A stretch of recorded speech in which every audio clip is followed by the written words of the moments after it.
Hello everyone and welcome back to my channel. So today I have a special project.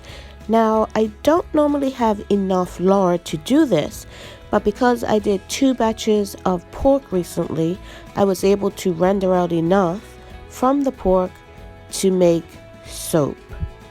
So this soap only takes 3 ingredients. That's it. I'm going to use a few more than 3 ingredients, but that's just me. You don't have to.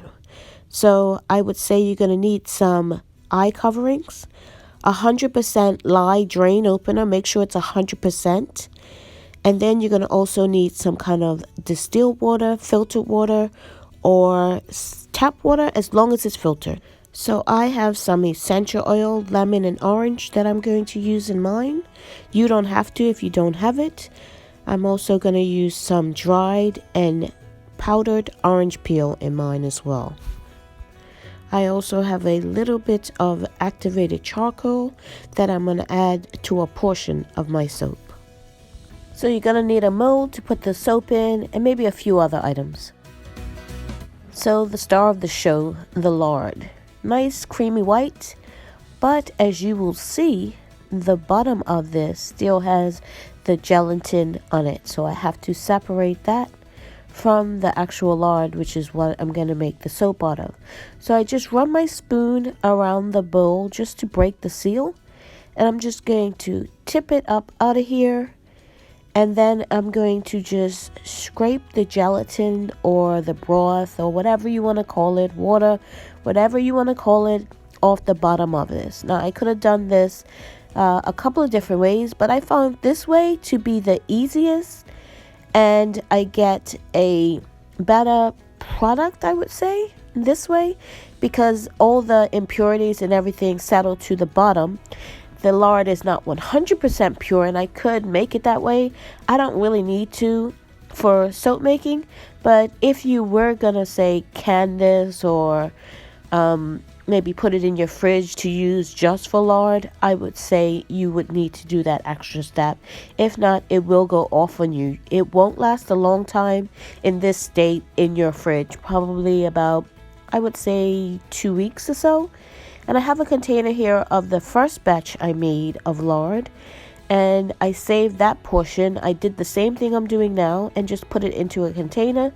So this way I knew I was going to have enough to make soap with, and as you can see, it's a nice creamy white color.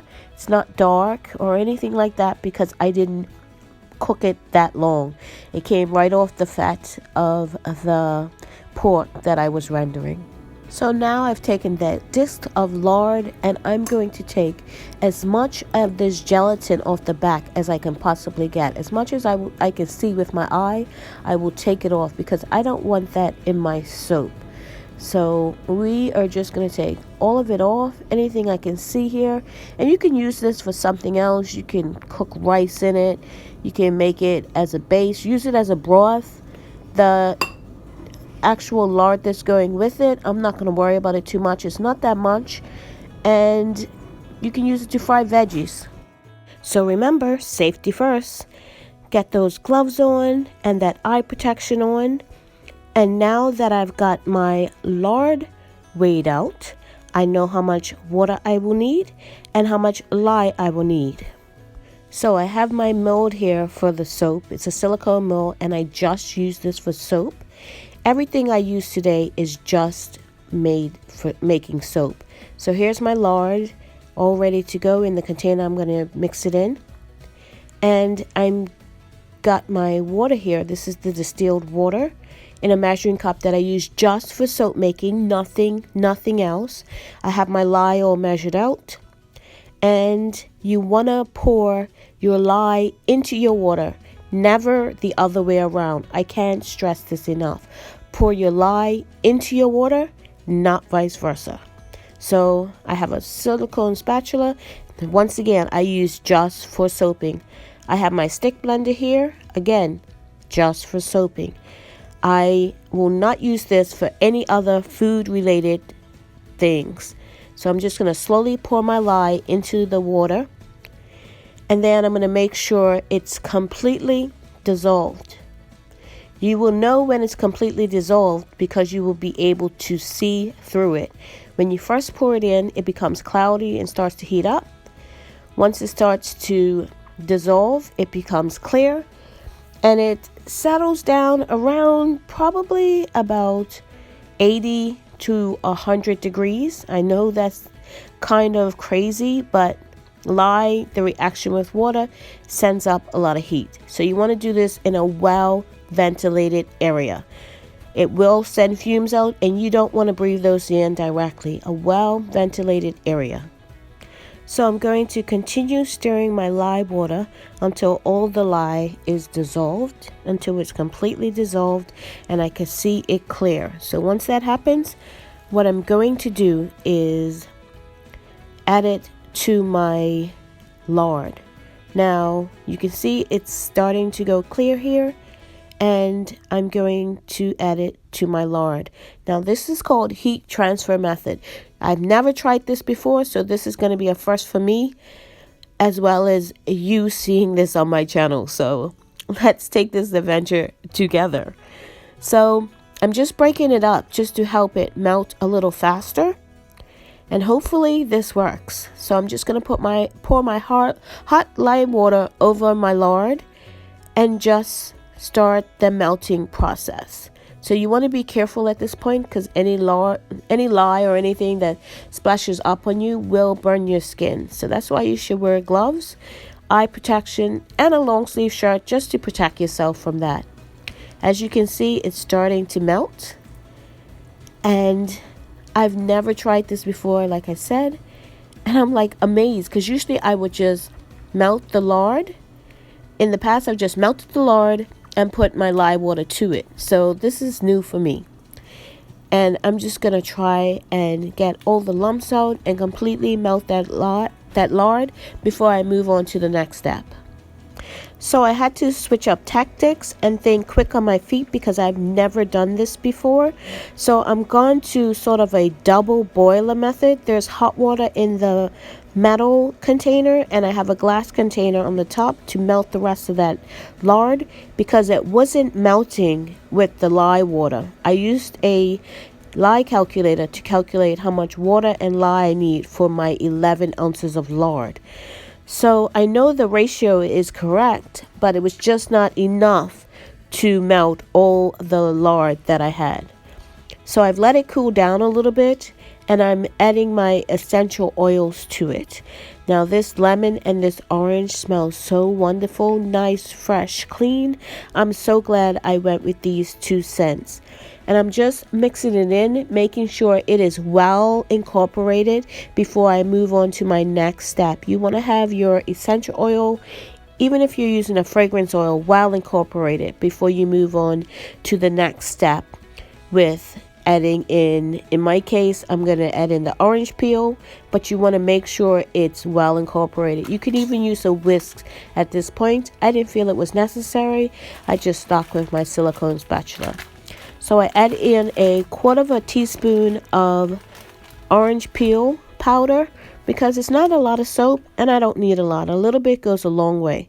So I want to make sure this is incorporated and dispersed all through the soap before I move on to the next step.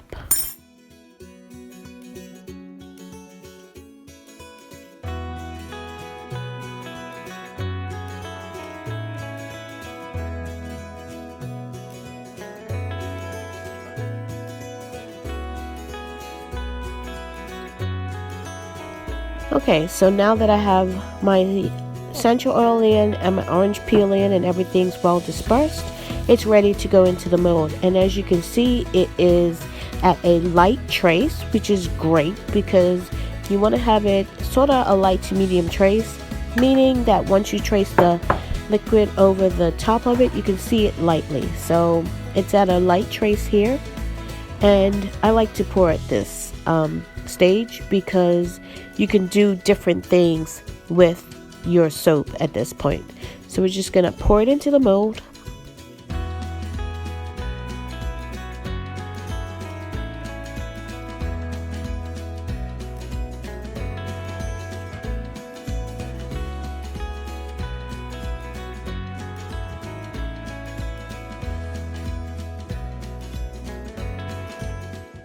So the last three, I'm going to do a little different than the first two. So these two, I'm going to half pour. And then what I'm going to do is I'm going to add my activated charcoal to the rest of the soap. So I want to make sure it's well dispersed. You don't want any dry spots of activated charcoal in your soap. So I'm just going to add it in and make sure it's well dispersed through the rest of the soap to make the rest of the bars.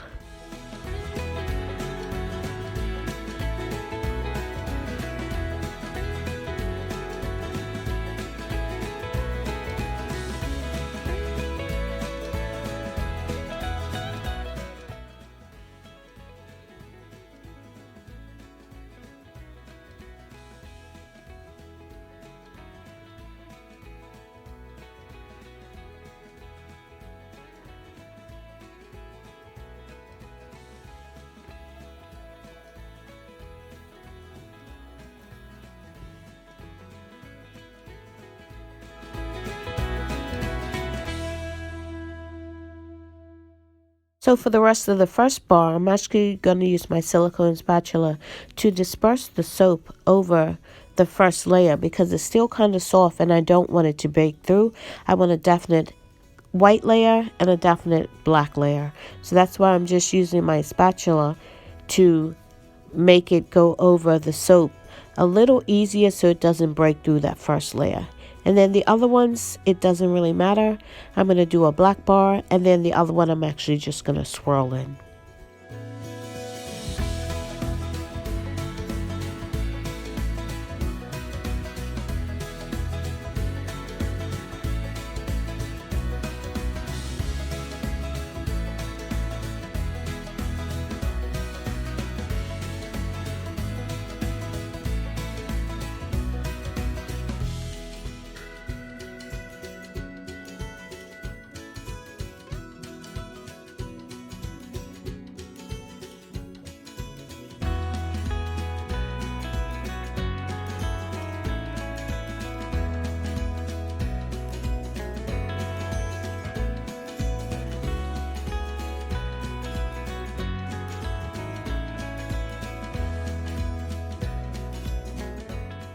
So I'm just taking a toothpick and making a swirl pattern, and this probably should have been done on the top. I didn't even think about that because this is going to be the bottom of the soap and you won't see this. So this would be better if I would have done it at the beginning and swirled the top portion. But anyway, it looks pretty nonetheless.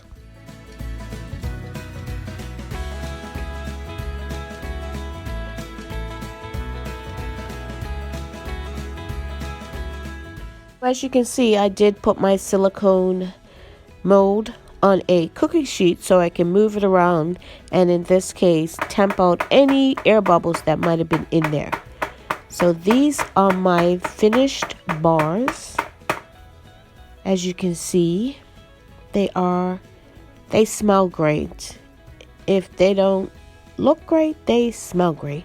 I'm just going to spritz some alcohol over the top just to prevent any soda ash from forming, especially on the black ones with that activated charcoal. It tends sometimes to form a ash on it. So those are my finished bars. So you want to let them dry for 1 or 2 days before you unmold them.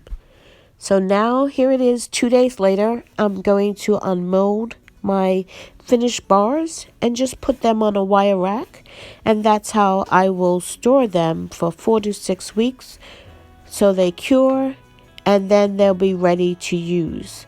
So I have my mold here. They are quite easy to pop out.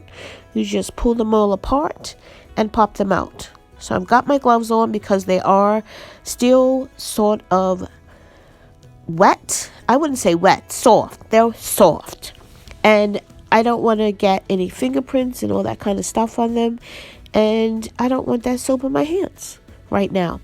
So I'm just going to unmold them and get them on the wire rack so I can put them in a well-ventilated area for 4 to 6 weeks while they cure.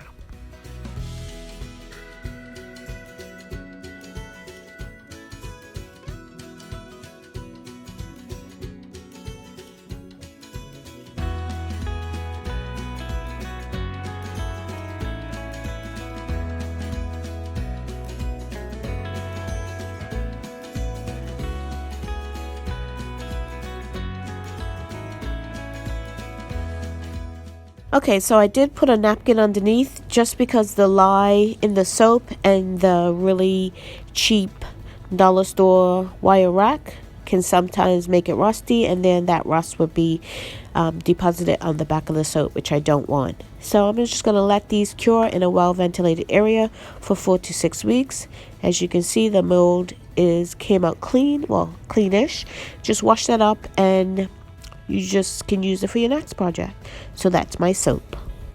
Thank you so much for watching. If you haven't subscribed, please subscribe. Hit that notification bell to be notified when I upload videos. Thank you very much and have a great day. Just a little behind the scenes view of how I wash my jars after they've been processed. I usually put them in one at a time, but for video sake purposes, I put them all in. And as you can see, there's quite a bit of fat deposited on the top of the jars, so you want to make sure you wash them in warm soapy water thoroughly, dry them before you label them and pack them away. And this will ensure no mold or anything grows on your jar, and they are sealed. The seal is well held, so you don't run any risk of this water getting into your jars, so don't worry about that.